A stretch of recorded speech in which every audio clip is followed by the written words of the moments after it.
ప్రస్తుతం ప్రపంచవ్యాప్తంగా లంగ్ క్యాన్సర్కు ప్రధాన కారణం స్మోకింగ్ అని వైద్య నిపుణులు స్పష్టం చేశారు. అయితే ఈ అలవాటుకు గుడ్ బై చెప్పగలిగితే లంగ్ క్యాన్సర్ ముప్పు నుంచి బయటపడవచ్చని డాక్టర్లు అంటున్నారు. అసలు సిగార్ పొగలో ఎలాంటి క్యాన్సర్ కణాలు ఉంటాయి? ఏ వయసు వారికి లంగ్ క్యాన్సర్ ముప్పు ఎక్కువ? ఇంట్లో ఎవరైనా స్మోక్ చేస్తే ఇంట్లోని వారికి లంగ్ క్యాన్సర్ వచ్చే ప్రమాదం ఉంటుందా? కాలేజ్ డేస్లోనే స్మోకింగ్ అలవాటైన వారికి లంగ్ క్యాన్సర్ ముప్పు మరింత ఎక్కువ. స్మోకింగ్ మానేయాలంటే ఏం చేయాలి? స్మోకింగ్ మానేసిన వారిలో లంగ్ క్యాన్సర్లో వచ్చే ప్రమాదం తగ్గుతుందా? దీనికి సంబంధించిన వివరాలను డాక్టర్ రాకేష్ రెడ్డి భోయా, హిమటో ఆంకాలజిస్ట్ గారిని అడిగి తెలుసుకుందాం. నమస్తే రాకేష్ రెడ్డి గారు. నమస్తే. పొగలో అనేక క్యాన్సర్ కారకాలు ఉన్నాయి. ఇవి ఊపిరితిత్తుల కణజాలంలో మార్పులను కలిగిస్తాయి, అలాగే కాలక్రమేణా క్యాన్సర్ కణాలను అభివృద్ధి చేస్తున్నాయి. అయితే మనకి ఎవ్రీ ఇయర్ చూసుకుంటే 80,000కు పైగా క్యాన్సర్ కేసులు అనేవి ఎక్కువగా నమోదవుతున్నాయి. అయితే మెయిన్ లంగ్ క్యాన్సర్ ప్రధాన కారణాలు ఏంటి? అసలు ఈ లంగ్ క్యాన్సర్ అంటే ఏంటి సార్? లంగ్ క్యాన్సర్ అంటే ఊపిరితిత్తుల్లో వచ్చే క్యాన్సర్.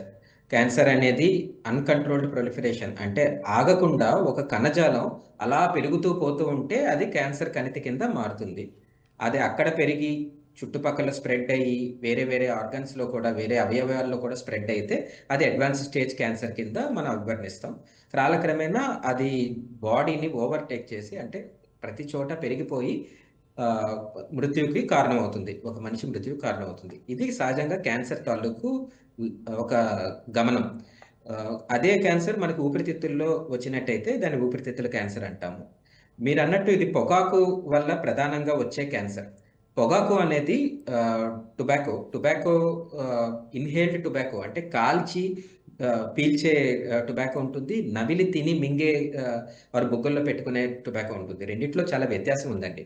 ఈ పొగాకు మనం కాల్చి యూజ్ చేసేది అంటే సిగరెట్ కానీ, బీడీ కానీ, చుట్ట కానీ ఇలాంటి వాటిల్లో ఆ పొగ డైరెక్ట్గా మనకి ఎక్కడికి వెళ్తుంది? ఊపిరితిత్తుల్లోకి వెళ్తుంది, లేకపోతే అన్నవాహిక ద్వారా వెళ్తుంది. సో ఈ రెండు లైనింగ్లో ఉన్న సెల్స్, కణజాలం దీనికి డైరెక్ట్గా ఎఫెక్ట్ అయ్యి దాన్ని క్యాన్సర్ కింద, అంటే చాలా ఎక్కువ కాలం అది ఒక ఇరిటెంట్ లాగా పనిచేస్తూ డిఎన్ఏలో మార్పుల్ని కాజ్ చేసి, అంటే మన జన్యువులోని మార్పుని కాజ్ చేసి క్యాన్సర్ సెల్ కింద నార్మల్ సెల్ని క్యాన్సర్ సెల్ కింద మారుస్తుంది అనమాట. ఈ టైప్ ఆఫ్ ఎక్స్పోజర్ ద్వారా, అంటే పీల్చడం వల్ల వచ్చే ఎక్స్పోజర్ ద్వారా వచ్చేవి ఊపిరితిత్తుల క్యాన్సర్ ప్రధానంగా. ఈ తినడం వల్ల వచ్చే, బుక్కులో పెట్టుకోవడం వల్ల వచ్చే క్యాన్సర్స్, నోటి ద్వారా వచ్చే క్యాన్సర్స్, దాన్ని కైనీ, జర్దా వీటి వల్ల వచ్చే క్యాన్సర్స్ అంటారు. ప్రధానంగా ఈ విధంగా చూసినట్టయితే 100% లంగ్ క్యాన్సర్స్ పొగాకు వల్ల వచ్చేవనేది క్లియర్గా తెలుస్తుంది. మీరు ఇందాక చెప్పిన గణాంకాల్లోకి వెళ్తే మన భారతదేశంలో 4వ అత్యంత కామన్గా చూసే క్యాన్సర్ లంగ్ క్యాన్సర్. ఆల్మోస్ట్ ప్రతి ఏటా దగ్గరగా 1,00,000-2 లక్షల వరకు క్యాన్సర్ కేసులు, లంగ్ క్యాన్సర్ కేసులు నమోదవుతూ ఉన్నాయి. అందులో 80%, అంటే 1,50,000 దాకా కేసులు డైరెక్ట్గా పొగాకు, ఇన్హేల్డ్ పొగాకు, అంటే స్మోకింగ్ కానీ, బీడీ, చుట్ట, సిగరెట్లు తాగడం వల్ల కానీ డైరెక్ట్గా వచ్చే క్యాన్సర్, ఈ ఊపిరితిత్తుల క్యాన్సర్ అనేది. ఇలా కాకుండా కొన్నిసార్లు పొగాకు అలవాటు లేని వాళ్ళకి కూడా క్యాన్సర్ చూస్తూ ఉంటాం. ఇది చాలా రేర్ అని అనుకునే వాళ్ళు, కానీ ఇప్పట్లో ఏంటంటే ఆల్మోస్ట్ 20% మంది అసలు పొగాకు సంబంధం లేకుండా కూడా లంగ్ క్యాన్సర్ వ్యాధిగ్రస్తులు అవుతున్నారు. ఎస్పెషల్లీ భారతదేశం, ఈ దక్షిణ ఆసియా దేశాలలో ఆడవాళ్ళకి 40 సంవత్సరాల నుంచి 60 సంవత్సరాల మధ్యలో ఆడవాళ్ళకి ఈ పర్టికులర్ క్యాన్సర్స్, అంటే పొగాకు అలవాటు లేకుండా కూడా లంగ్ క్యాన్సర్ డయాగ్నోసిస్ అవుతుండడం చూస్తుంటాం. ఇది రెండో కాజ్. అది కొన్ని రకాల జెనెటిక్ చేంజెస్ వల్ల వస్తుంది. అంటే ఎలా సార్? అంటే ఏ విధంగా? ఇప్పుడు జనరల్గా మగవాళ్ళు అయితే ఈ జర్దా అని, కైని అని, ఈ టొబాకో అని తీసుకోవడం వల్ల వాళ్ళకి ఎక్కువగా వచ్చే అవకాశం ఉంటుంది. సో లేడీస్ అనేది చాలా రేర్, అది వాళ్ళకి ఎందుకని వస్తుంది ఎక్కువగా? ఓకే. సో ఇందులో రెండు మనం పరిణామాలు చూడాలి. ఒకటి, ఆడవాళ్ళలో కూడా స్మోకింగ్ పెరిగిందండి. ఎస్పెషల్లీ బిగ్గర్ సిటీస్ తీసుకుంటే ఒక యంగ్ పాపులేషన్, అంటే 20 సంవత్సరాల నుంచి 40 సంవత్సరాల వరకు వర్కింగ్ పాపులేషన్ తీసుకుంటే ఈ టైంలోనే మనకి స్మోకింగ్ తాలూకు ఎక్స్పోజర్ తర్వాత క్యాన్సర్ కణాల కారకం అవుతుంది. సో వాళ్ళలో అర్బన్ పాపులేషన్లో మగవాళ్ళు ఎంతమంది న్యూ స్మోకర్స్ ఉన్నారో ఆడవాళ్ళలో కూడా ఆల్మోస్ట్ 80% మంది అంతే మంది న్యూ స్మోకర్స్ ఉన్నారని క్లియర్‌గా గణాంకాలు చెప్తున్నాయి. సో, ఒక విషయం మీరు అర్థం చేసుకోవాల్సింది ఏంటంటే అర్బన్ పాపులేషన్‌లో డెఫినిట్‌గా ఆడవాళ్ళలో కూడా స్మోకింగ్ పెరిగింది. హ్మ్. రెండోది పొగాకుతో సంబంధం లేకుండా కూడా క్యాన్సర్ రావచ్చు ఆహ్, ఆహ్, ఆహ్, అన్న విషయాన్ని మన దక్షిణ ఆసియా దేశాల్లో చూస్తుంటాం. అంటే India, Pakistan, Bangladesh, Sri Lanka, China, Tibet ఇలాంటి మయన్మార్ ఇలాంటి దేశాల్లో పొగాకు సంబంధం లేకుండా కూడా లంగ్ క్యాన్సర్ ఎస్పెషల్లీ ఆడవాళ్ళలో 40-60 సంవత్సరాలు వయసులో ఉన్న వాళ్ళలోని క్యాన్సర్ దారితీయొచ్చు. ఇది కొన్ని రకాలైన జెనెటిక్ చేంజెస్ ఈ పాపులేషన్‌లో ఎక్కువ ఉండడం వల్ల. ఈజీఎఫ్ఆర్ మ్యూటేషన్ అని, ఏఎల్కే మ్యూటేషన్ అని ఈ పర్టిక్యులర్ ప్రపంచంలో ఈ రీజియన్‌లో ఈ మ్యూటేషన్స్ ఎక్కువుండి అవి లంగ్ క్యాన్సర్‌కి దారితీస్తుంటాయి. ఒక్కొక్క ప్రపంచంలో ఒక్కొక్క దేశంలో ఒక్కొక్క టైప్ ఆఫ్ క్యాన్సర్ ఎక్కువ ఉంటుంది అని వింటుంటాము. హ్మ్. ఈ పర్టిక్యులర్ దేశాల్లో లంగ్ క్యాన్సర్ తాలూకు స్మోకింగ్ లేకుండా కూడా రావచ్చునన్నది తెలిసింది మనకి సైంటిఫిక్ ఎక్స్‌పెరిమెంట్స్ ద్వారా. అదే విధంగా ఇప్పుడు మనం లంగ్ క్యాన్సర్ చూసుకున్నట్లయితే అంటే దీనికి మెయిన్ రీజన్ ఎలా ఉంటుంది? ఇంకోటి దీని సింప్టమ్స్ అనేది ఏ విధంగా ఉంటాయి సార్? మెయిన్ రీజన్ అనేది పొగాకు. Inhaled tobacco usage. అంటే సిగరెట్, బీడీ చుట్ట కాల్చడం వల్ల టొబాకో ఎక్స్‌పోజర్ ఏళ్ల తరబడి అవుతుండడం వల్ల లంగ్ క్యాన్సర్ తాలూకు మేజర్ రీజన్ ఇదే. ఒక మనిషి 10 ప్యాక్ ఇయర్స్ అంటే ఒక రోజుకి ఒక ప్యాకెట్ ఆఫ్ సిగరెట్ తాగుతూ 10 ఏళ్ల కన్నా ఎక్కువ స్మోకింగ్ చేసినట్టయితే వీళ్ళని very high risk for lung cancer అని అంటాం. సో, ఇలాగ ఎవరికైతే హిస్టరీ ఉందో వాళ్ళందరికీ లంగ్ క్యాన్సర్ రిస్క్ ఉన్నట్టే. దీని మెయిన్ సిమ్టమ్ కాఫ్. ఆ కాఫ్ ఏంటంటే మనకి చాలా సార్లు లేట్ ఎందుకు అవుతుంది డయాగ్నోసిస్ అవ్వడానికి అనంటే పొగాకు చేసిన వాళ్ళు స్మోకింగ్ ఎక్కువ అలవాటు ఉన్న వాళ్ళకి కాఫ్ రావడం అనేది చాలా సహజం. వాళ్ళకి సిఓపిడి అనే లంగ్ ప్రాబ్లమ్ వస్తది. దానివల్ల విపరీతంగా కాఫ్ ఆయాసం ఉంటది.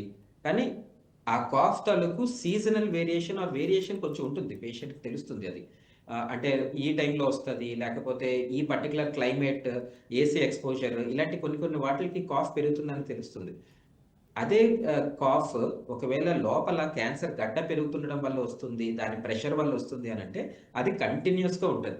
So, any cough that is there for more than 2 weeks ఏ దగ్గైనా 2 వారాల కన్నా ఎక్కువ కంటిన్యూయస్‌గా ఉంది అనంటే అది ఖచ్చితంగా ఒకసారి ఎవాల్యుయేషన్ చేయించుకోవాలి. స్మోకర్ అయినా, నాన్ స్మోకర్ అయినా. స్మోకర్ అయితే మోర్ ఇంపార్టెంట్. ఖచ్చితంగా ఒక ఎక్స్‌రే అయినా తీయించుకోవాలి. ఏదో కాఫ్ మెడిసిన్ వాడేసి ఉండిపోకూడదు. చాలా సార్లు ఈ చిన్న విషయాన్ని విస్మరించడం వల్ల అది క్యాన్సర్ చాలా అడ్వాన్స్డ్ స్టేజ్ అయిపోయినంత వరకు మాకేం తెలియలేదు అంటారు. అడిగితే నెమ్మదిగా ఉందండి దగ్గు 4 వారాల నుంచి ఉంది, 2 నెలల నుంచి ఉంది అనే విషయం చెప్తారు. రెండోది ఈ మాస్ పెరుగుతుండడం వల్ల ఆయాసం. ఊపిరితిత్తులు చుట్టూ నీరు చేరుకోవడం వల్ల ఆయాసం, లేకపోతే ఊపిరితిత్తులకి వెళ్ళే గొట్టం తొక్కుకోవడం వల్ల ఆయాసం రావడం. కొన్నిసార్లు ఆ మాస్ ట్యూబ్స్‌ని మనకి గాలి తీసుకెళ్ళే ట్యూబ్స్‌ని అల్సరేట్ చేసేస్తాయి. అంటే ఒక పుండులా ఫార్మ్ అవుతాయి. దానివల్ల దగ్గులో, కఫంలో రక్తం పడడం ఇదొక కామన్ సింప్టమ్. ఛాతీ నొప్పి, వెయిట్ లాస్ అవుతుండడం, ఎస్పెషల్లీ అడ్వాన్స్డ్ స్టేజ్ చేరుకున్న తర్వాత క్యాన్సర్ బాగా బాడీలో చేరిపోయిన తర్వాత దాని నుంచి సిక్రీట్ అయ్యే కెమికల్స్ వల్ల ఆకలి తగ్గిపోతుంటది. వెయిట్ లాస్ అవుతుంటారు. సో, ఏమైనా అన్‌ఎక్స్‌ప్లెయిన్డ్ వెయిట్ లాస్ ఉన్నా, ఆకలి 2 వారాల కన్నా ఎక్కువ పీరియడ్ కంటిన్యూయస్‌గా ఆకలి ఉండట్లేదని తెలుసుకున్నా అది కూడా క్యాన్సర్ తాలూకు లక్షణం అవ్వచ్చు. కొన్నిసార్లు వేరే ఆర్గాన్స్ స్ప్రెడ్ అవ్వడం వల్ల అంటే ఎముకల్లో స్ప్రెడ్ అవ్వడం వల్ల ఎముకల్లో పెయిన్ అవ్వడం, లివర్‌లో స్ప్రెడ్ అవ్వడం వల్ల పొట్ట పైభాగంలో పెయిన్ రావడం, ఆకలి తగ్గడం, బ్రెయిన్‌లో స్ప్రెడ్ అవ్వడం వల్ల కొత్తగా ఫిట్స్ రావడం ఇలాంటివి మిగతా ఆర్గాన్స్‌లో స్ప్రెడ్ అవ్వడం వల్ల వచ్చే కామన్ సింప్టమ్స్. Okay sir. ఇప్పుడు స్మోకింగ్ కారణం కాకుండా లంగ్ క్యాన్సర్‌కి అంటే వేరే ఇతర కారణాల వల్ల రావచ్చంటారా? ఒకవేళ వచ్చినట్లయితే వాటి బారి నుంచి మనం తప్పించుకోవడానికి ఎలాంటి జాగ్రత్తలు తీసుకుంటే మంచిదంటారు? స్మోకింగ్ కాకుండా 2 మెయిన్ కారణాలేంటంటే, ఒకటి ఎయిర్ పొల్యూషన్. ఆహ్, ఇంతకు ముందు వరకు ఎయిర్ పొల్యూషన్ అంత ఇంపార్టెంట్ కాజ్ స్మోకింగ్ అనేది మనకి తెలిసింది కాదు. గత 4, 5 సంవత్సరాలుగా more and more scientific literature దీనికి సపోర్ట్ కింద వస్తూ ఉంది. Air pollution, particularly particulate matter pollution. మీరు ఎయిర్ క్వాలిటీ ఇండెక్స్ అని నెంబర్స్ చదువుతూ ఉంటారు. వైజాగ్లో 40 ఉంది, హైదరాబాద్లో 80 ఉంది, ఢిల్లీలో 300 ఉంది, 400 ఉంది అని చెప్పి చదువుతూ ఉంటారు చూడండి. అవును అది సార్. పార్టికులేట్ మ్యాటర్ పొల్యూషన్ అనమాట. ఆ పార్టికులేట్ మ్యాటర్ ఎక్కువ అవుతున్న పొల్యూషన్ ని, ఆ గాలిని ఎక్కువ కాలం పీలిస్తే కూడా క్యాన్సర్ తాలూకు చేంజెస్ లంగ్స్ లో చేరుకుంటున్నాయి అన్న విషయం తెలుస్తుంది. ఈ పర్టికులర్ ట్రెండ్ అంటే లాస్ట్ 10 ఏళ్ళుగా ఈ మహానగరాల్లో పొల్యూషన్ బాగా నెంబర్స్ పెరిగి ఉన్నాయి కదా, దాని తాలూకు ఇంపాక్ట్ మేము ఇప్పుడు చూస్తున్నాం.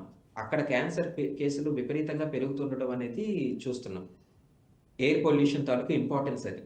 రెండో ఇంపార్టెంట్ ఏంటంటే ఆక్యుపేషనల్ ఎక్స్పోజర్, అంటే ఇండస్ట్రీస్ వీటి తాలూకు ఎక్స్పోజర్, ఎస్పెషల్లీ కన్స్ట్రక్షన్ ఇండస్ట్రీస్ అంటే యాస్బెస్టోస్, సిలికా ఇలాంటివి ఎక్స్పోజర్ చాలా ఎక్కువ అవుతుంటది.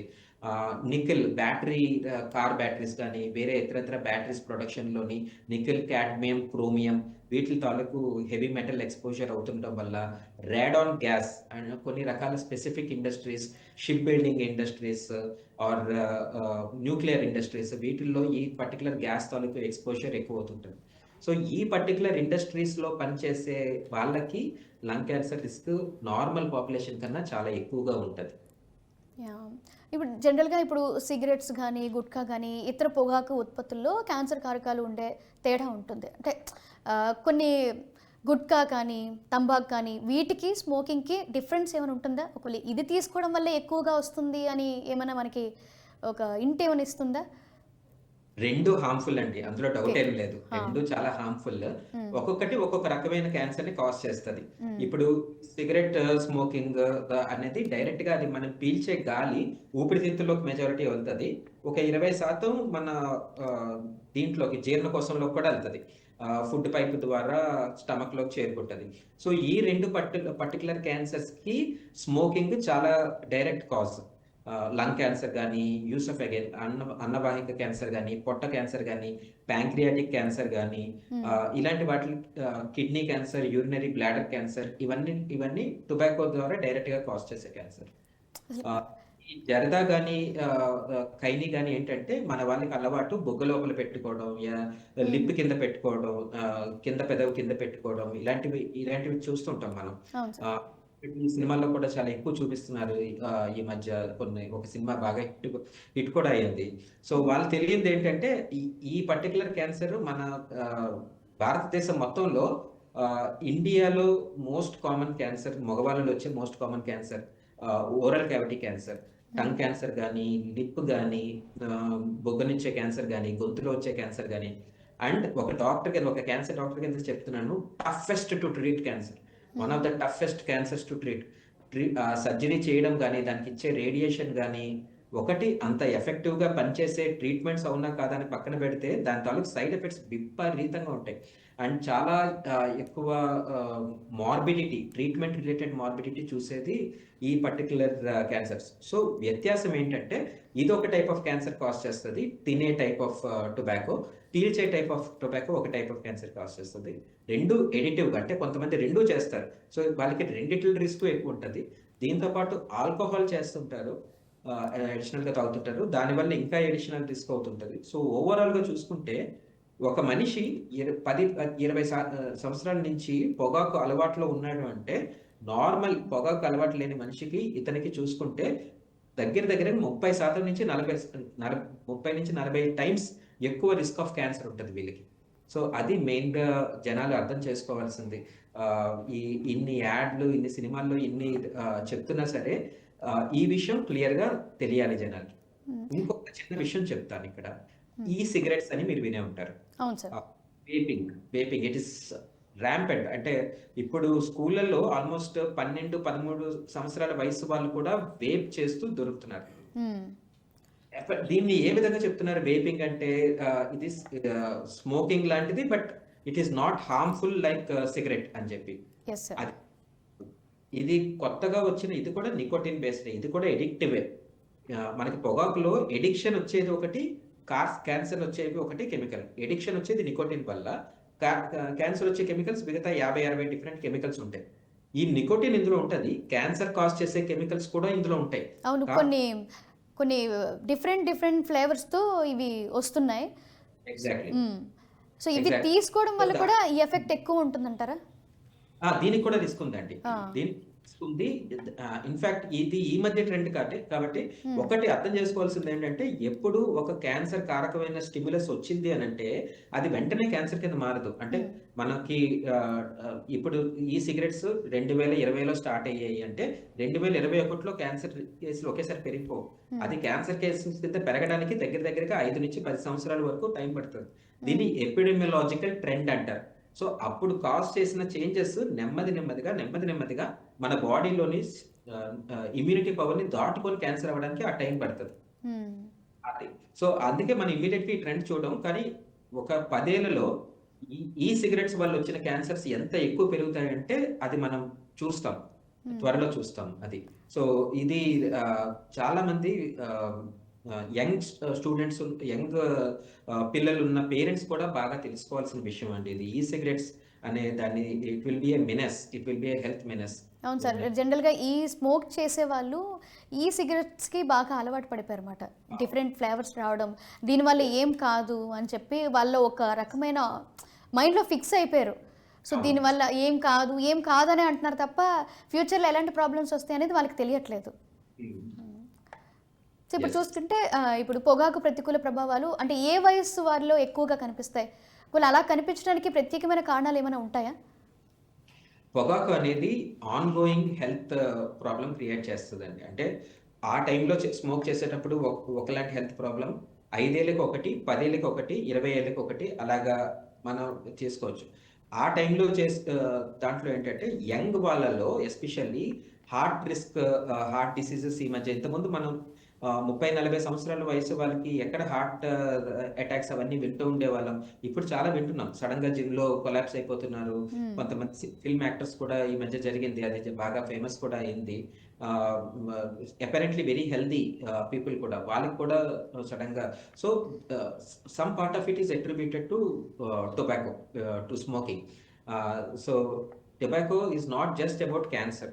It causes heart problems, coronary artery disease అనే హార్ట్ ప్రాబ్లం కాజ్ చేస్తుంది, సిఓపిడి అనే లంగ్ ప్రాబ్లం కాజ్ చేస్తుంది, పెరిఫరల్ వాస్కులర్ డిసీజెస్ దానివల్ల leg ulcers or legs gangrene అయిపోవడం ఇలాంటి చూస్తుంటాము. అబ్డామిన్లోని ఎన్యూరిజమ్స్ అంటే బ్లడ్ వెజల్స్ బాగా వాప్ అయిపోవడం, బ్రెయిన్ స్ట్రోక్ రిస్క్, ఇలాగ రకరకాల హెల్త్ ప్రాబ్లమ్స్ చూస్తూ ఉంటాం టొబాకో తోటి. ఇవన్నీ డిఫరెంట్ ఏజ్ గ్రూప్స్ వాళ్ళని ఎప్పుడు స్టార్ట్ చేశారు, ఎంత కాలంగా స్మోక్ చేస్తున్నారు అంటే సహజంగా టొబాకో స్టార్ట్ చేసే వయసు 20 నుంచి 25 సంవత్సరాల వయసు. సో ఆ తర్వాత స్టార్ట్ చేసే వాళ్ళు ఉంటారు, ముందు స్టార్ట్ చేసే ఉంటారు. కానీ ఈ age most at vulnerable risk అనమాట వాళ్ళకి. అలా స్టార్ట్ చేసిన వారికి 30 నుంచి హెల్త్ ప్రాబ్లమ్స్ స్టార్ట్ అవుతాయి. అంటే ఎలాంటి ఈ 20 to 25 ఇయర్స్ వాళ్ళకి ఈ క్యాన్సర్ రిస్క్ అనేది మనకి ఎలా తెలుస్తుంది? అంటే దీనికి ఏమైనా సబ్ టిప్స్ కానీ టిప్స్ కానీ మీరు ఎలా ఐడెంటిఫై చేయగలుగుతారు? ఓకే. సో ఒకటి ఇందాక మనం అనుకున్న సిమ్టమ్స్, ఒకటి కాఫ్, ఏదైనా సిమ్టమ్ 2 వారాల కన్నా ఎక్కువ ఉంది అని అంటే ఒకసారి డాక్టర్ చూపించుకోవాలి. Simple thing. అది ఫీవర్ అవనివ్వండి, కాఫ్ అవనివ్వండి, వెయిట్ లాస్ అవనివ్వండి, అపెటైట్ లాస్ అవనివ్వండి, ఇలాంటి ఏమైనా మానని పుండు, నోట్లోనే ఏమైనా మానని పుండు ఉంది, ఏదైనా 2 వారాల కన్నా ఎక్కువ ఉంది అని అంటే అది క్యాన్సర్కి సంబంధించిన సిమ్టమ్ అవ్వడానికి ఒక అవకాశం ఉంది. ఇది ఒకటి తెలుసుకోవాల్సిన విషయం. రెండోది, ఈ సిమ్టమ్స్ అనేవి ఒక టైం తర్వాత స్టార్ట్ అవుతాయి. అంటే ఇనీషియల్గా స్టార్ట్ చేసినప్పుడు 5-10 ఇయర్స్ వరకు మేజర్గా సిమ్టమ్స్ తెలియకపోవచ్చు. సో పొగాకు తాలూకు ఎఫెక్ట్ మేజర్గా తెలిసేది 10 ప్యాక్ ఇయర్స్ దాటిన తర్వాత. అంటే 10 ఏళ్ళ నుంచి రోజుకు ఒక ప్యాకెట్ కనుక స్మోక్ చేస్తున్నారంటే వాళ్ళకి ఆ రిస్క్ ఆఫ్ క్యాన్సర్ స్టార్ట్ అవుతుంది. అక్కడి నుంచి దట్ కీప్స్ ఆన్ గ్రోయింగ్, ఆ రిస్క్ అలాగా పెరుగుతూనే ఉంటుంది.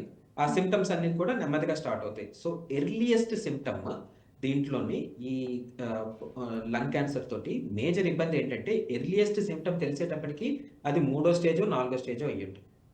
1-2 స్టేజ్ల్లో దీన్ని డయాగ్నోస్ చేయడం చాలా చాలా రేర్. అంటే మొన్న కోవిడ్ వచ్చినప్పుడు ఏమైందంటే, కోవిడ్ లో హెచ్ఆర్సిటీ చెస్ట్ అని లంగ్స్ కి స్కాన్ చేసేవారు, మీకు గుర్తుండే ఉంటుంది. కొంచెం కోవిడ్ వచ్చినా సిటీ స్కాన్ చేసుకోండి. అవును. దాంట్లో మందికి ఎర్లీ స్టేజెస్‌లో క్యాన్సర్ కనపడింది. వాళ్ళకి అప్పుడు ఆ సింప్టమ్స్ లేవు. ఎందుకంటే మాస్ అంత పెద్దది అవ్వలేదు. సింప్టమ్ కాజ్ చేసినంత. వేరే దాని కోసం చేసినప్పుడు ఇది తెలిసింది. సో, ఎర్లియర్‌గా స్టేజ్‌లో మనకి డయాగ్నోస్ చేయడం తెలిసింది. సో, నేను చూసేదేంటంటే ఆల్మోస్ట్ 80% మటుకు లంగ్ క్యాన్సర్స్ మూడో స్టేజ్ గాని, నాలుగో స్టేజ్‌లో గాని డయాగ్నోస్ అవుతారు. ఒకటో, రెండో స్టేజ్‌లో డయాగ్నోస్ అవ్వనోళ్ళు ఓన్లీ 20% మందే. ఆళ్ళు కూడా వేరే సింప్టమ్స్ వచ్చి కాదు.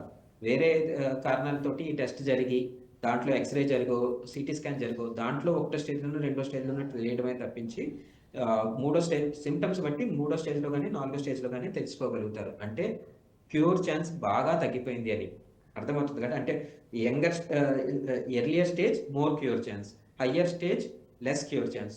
So, okay. ఎక్కువ స్టేజ్‌లో డయాగ్నోస్ అవుతుందనంటే క్యూర్ ఛాన్స్ తగ్గిపోతుంది. సో మనకి థర్డ్ స్టేజ్, ఫోర్త్ స్టేజ్ వచ్చేసరికి మనం దీన్ని క్యూర్ చేయడానికి అసలు అవ్వదంటారా? ఒక 20% పేషెంట్స్‌ని క్యూర్ చేయగలుగుతామండి. ఒక 15-20% మందిని క్యూర్ చేయగలుగుతాం. అంటే ఒక 10 మందిని ఆ స్టేజ్‌లో ట్రీట్ చేస్తే ఇద్దరు క్యూర్ అవుతారు. 8 మంది క్యూర్ అవ్వరు. జబ్బుతోటి కొంతకాలానికి ఏడాదికో, 2 ఏళ్లకో, 5 ఏళ్లకో, కొంతమంది 10 ఏళ్లకో జబ్బుతో చనిపోతారు. అంటే ఇప్పుడు జనరల్‌గా కొంతమంది స్మోక్ చేస్తారు. బయట గానీ, ఇంట్లో గానీ ఎవరొకరు స్మోక్ చేసేటప్పుడు, ఆ స్మోక్ చేసేటప్పుడు ఆ పొగ ఏదైతే వస్తుందో, ఇంట్లో వాళ్ళు గానీ, వాళ్ళ ఫ్రెండ్స్ దగ్గర ఉండేటప్పుడు గానీ, అది పీల్చేటప్పుడు వాళ్ళకి కూడా ఈ లంగ్ క్యాన్సర్ వచ్చే అవకాశం ఉంటుందంటారా? చాలా ఇంపార్టెంట్ క్వెషన్ అండి ఇది. ఇది పాసివ్ స్మోకింగ్ అంటారు. అంటే ఓకే. మనం పీల్చకపోయినా, మనం కాల్చకపోయినా, మన పక్కనోళ్ళు కాలుస్తే వెదజల్లే పొగ నుంచి మనం పీలిస్తే హ్మ్. ఆహ్, దాన్ని పాసివ్ స్మోకింగ్ అంటారు. పాసివ్ స్మోకింగ్‌లో కూడా లంగ్ క్యాన్సర్ ఎక్కువ కాలం చేసినట్టయితే లంగ్ క్యాన్సర్ రిస్క్ ఉంటది. ఖచ్చితంగా. సో, ఇది ప్రతి వాళ్ళకి ఇంపార్టెంట్. అంటే హౌస్ హోల్డ్‌లో ఉండే ఆడవాళ్ళు వాళ్ళు స్మోక్ చేయకపోయినా, ఇంట్లో వాళ్ళు కంటిన్యూయస్‌గా ఇంటి లోపల వితిన్ ద 4 గోడల్లో స్మోక్ చేయడం గాని, లేకపోతే కంబైన్డ్ హాస్టల్స్‌లో ఉన్నప్పుడు ఆ హాస్టల్‌లో ఆహ్, ఒక పర్సన్ కంటిన్యూయస్‌గా స్మోక్ చేయడం వల్ల మిగతా వాళ్ళకి గాని, వాళ్ళకి డెఫినిట్‌గా ఆ రిస్క్ ఉంటుంది. డైరెక్ట్‌గా పీల్చే వాళ్ళంత రిస్క్ లేకపోయినా వీళ్ళకి కూడా సబ్‌స్టాన్షియల్ రిస్క్ ఉంటుంది. ఆహ్, ఒక అసలు స్మోకింగ్ ఎక్స్‌పోజర్ లేని వాళ్ళకి పాసివ్ స్మోకర్స్ చాలా కాలంగా స్మోక్ ఎక్స్‌పోజర్ అయిన వాళ్ళకి 2 రెట్లు ఎక్కువ క్యాన్సర్ రిస్క్ ఉంటుందన్నమాట నార్మల్ పర్సన్ కన్నా. ఇప్పుడు జనరల్‌గా ఇప్పుడు మన దేశంలో స్మోకింగ్ కారణంగానే ఏ ఏ క్యాన్సర్‌లు వస్తున్నాయి? ఒకవేళ స్మోకింగ్ వల్ల క్యాన్సర్ కాకుండా ఇంకేమైనా ప్రమాదకర రోగాలు వచ్చే ప్రమాదం ఉంటుందంటారా?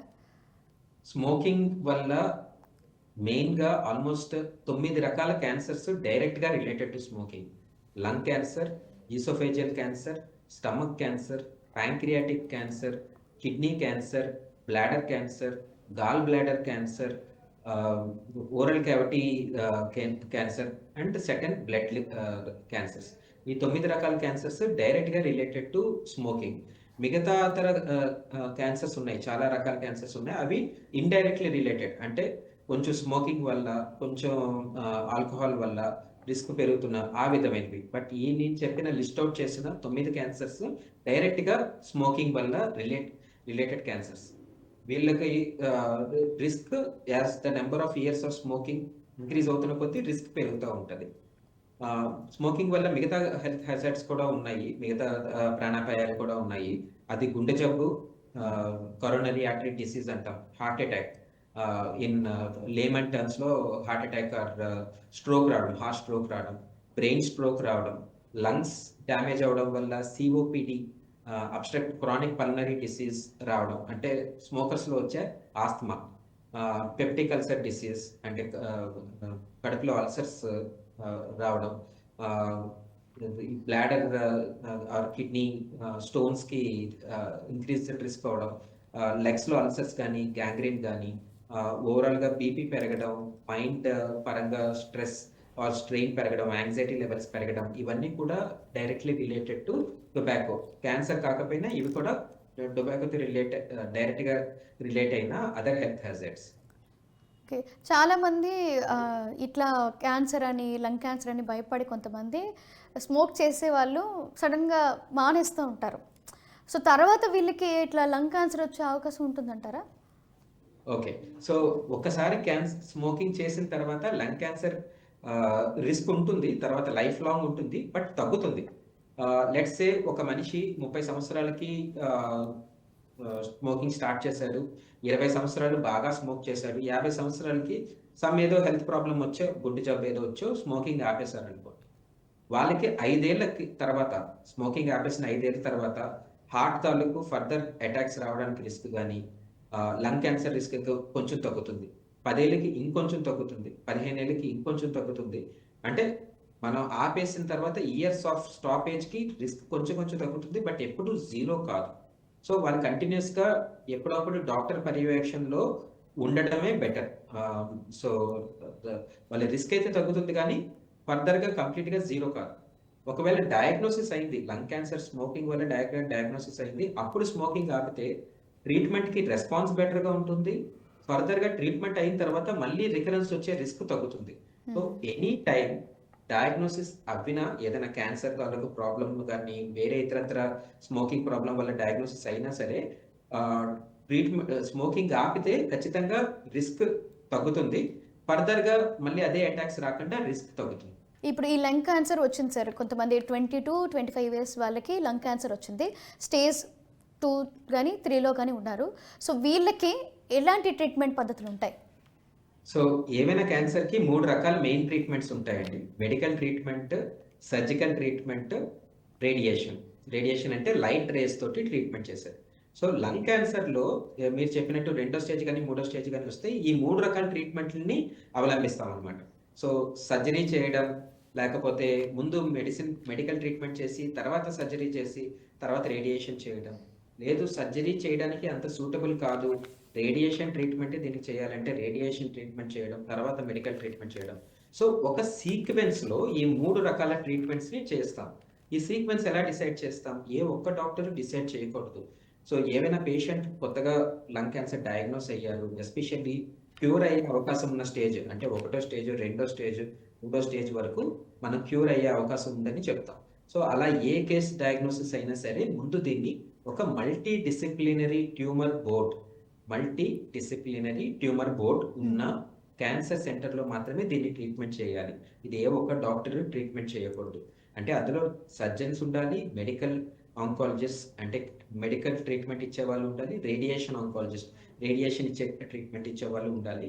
వాళ్ళు దాన్ని స్కాన్ ద్వారా డయాగ్నోస్ చేసేవాళ్ళు, పెథాలజిస్ట్ వీళ్ళందరూ కూడా కలిసి ఒక డిస్కషన్ ద్వారా ఈ పర్టిక్యులర్ పేషెంట్‌కి ఈ క్యాన్సర్ ఉంది, లంగ్ క్యాన్సర్ ఉంది, అందులో ఈ టైప్ ఆఫ్ లంగ్ క్యాన్సర్ ఉంది, ఈ molecular type of lung cancer ఉంది.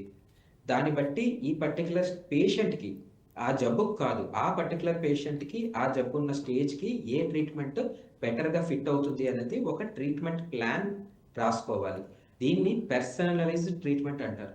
అంటే ఒక 30 సంవత్సరాలు రెండో స్టేజ్‌లో ఉన్న లంగ్ క్యాన్సర్, 40 సంవత్సరాలు మూడో స్టేజ్‌లో ఉన్న ఫీమేల్ లంగ్ క్యాన్సర్ పేషెంట్, 60 సంవత్సరాలు స్టేజ్ 4లో ఉన్న లంగ్ క్యాన్సర్ వీళ్ళందరినీ ఒకలా ట్రీట్ చేయలేం.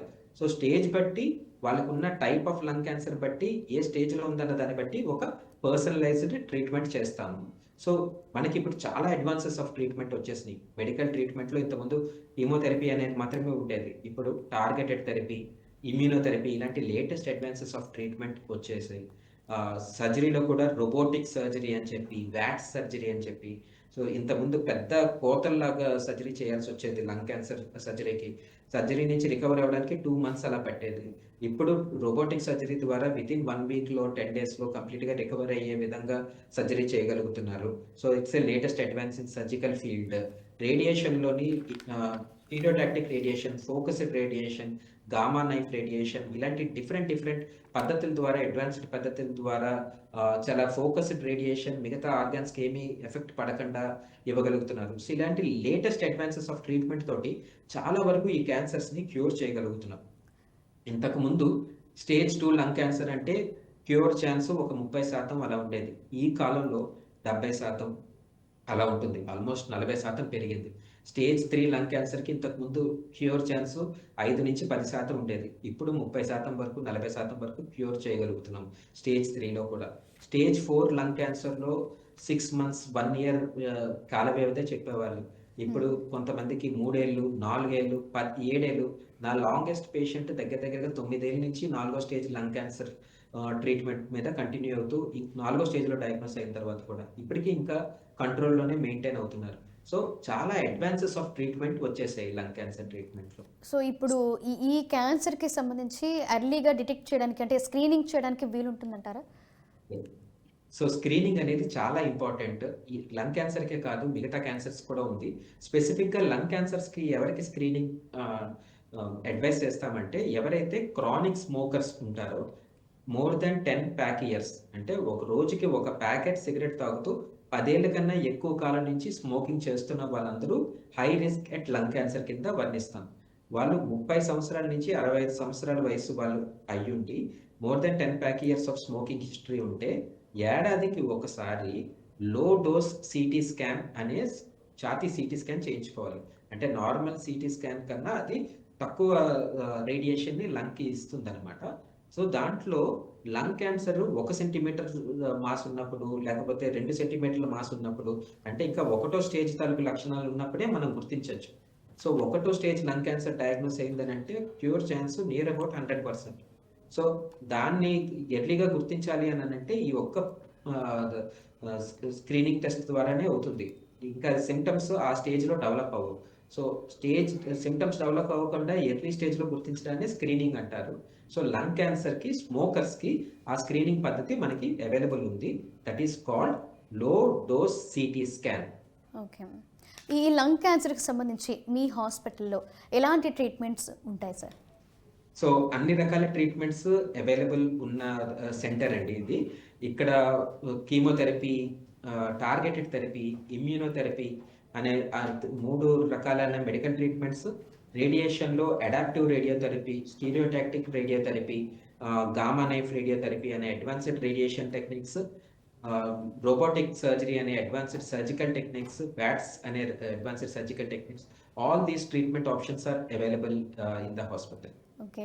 ఇప్పటి వరకు చూసుకుంటున్నాం, మనకి 15 to 20 ఇయర్స్ లోపల అంటే కాలేజ్కి వెళ్ళే పిల్లల్లో ఎక్కువగా ఈ సిగరెట్స్ కానీ, ఈ గుట్కా కానీ, ఈ పాన్ పరాగ్ కానీ ఇట్లాంటి వాటికి ఎక్కువగా అలవాటు పడిపోతారు. సో వాళ్ళని ఈ అలవాటు నుంచి బయటపడాలంటే ఎలాంటి టిప్స్ మీరు ఏమైనా చెప్పగలరా? సో మెయిన్గా ఈ పర్టికులర్ ఏజ్ గ్రూప్ వాళ్ళ పిల్లలు ఏంటంటే చూసి నేర్చుకుంటారు. ఆ చూసి నేర్చుకునేవి అనేది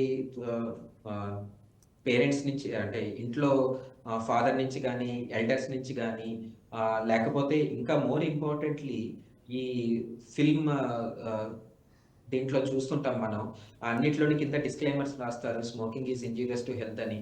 బట్ ఇప్పుడు ఈ మధ్యకాలంలో మనం చూసినట్టయితే అన్ని పాపులర్ హిట్ ఫిల్మ్స్లో అన్నిట్లోనూ హీరో విపరీతంగా స్మోకింగ్ చేయడం చూపిస్తుంటారు. ఈ మధ్య ఇంకా గుట్కా అది కూడా తినడం బాగా చూపిస్తున్నారు. ఇంతకుముందు ఇలా ఉండేది కాదు. సంహౌ ఈ ఫ్రీడమ్ ఆఫ్ సినిమాటిక్ ఎక్స్ప్రెషన్ అనే దాంట్లోని they are forgetting the social responsibility that these people have. They have millions and millions of Instagram followers. Lot of people see them. వాళ్ళ నుంచి చూసి చాలా వాళ్ళ స్టైల్స్ కానీ అవన్నీ అలవర్చుకుంటారు. ఈ స్మోకింగ్ కూడా ఒక రకంగా దానివల్ల చాలా ఎక్కువ పెరిగింది అండి, అందులో డౌట్ ఏం లేదు.